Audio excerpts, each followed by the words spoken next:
महिन्याकाठी 400 ते 500 रुपये वाचवायचे असतील तर हा व्हिडिओ आमचा शेवटपर्यंत पहा. थर्मोस्टेट फॉल्टी असेल तर हे थर्मोस्टेट रिप्लेसमेंटचं काम चालू आहे. हा पहा, विट्यामध्ये आता मी कॉलवर आलेलो आहे. LG कंपनी 5 स्टारमध्ये 2010चं मॉडेल आहे. ॲक्च्युली व्हिडिओ करायचं कारण आमचं काय आहे की प्रॉब्लेम अतिशय किरकोळ आहे. जसं की महिन्याकाठी जवळपास 400 ते 500 रुपये वाचतील तुम्ही या प्रॉब्लेमचं सोल्युशन करून घेतलं तर. जसं की तुम्ही पाहू शकता फ्रीजरमध्ये बर्फाचं प्रमाण किती आहे.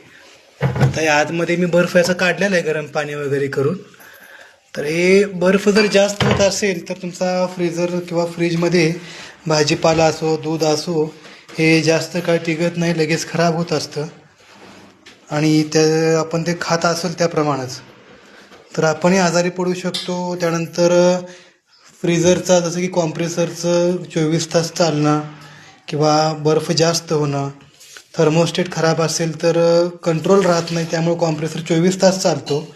आणि त्या कंडिशनमध्ये तुम्हाला मंथली जसं की 350 ते 550 रुपयाच्यामध्ये सिंगल डोअर फ्रीजचं तुम्हाला लाईट बिल वाढीव येऊ शकतं.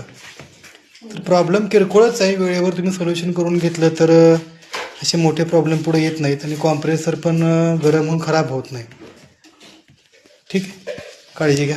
धन्यवाद.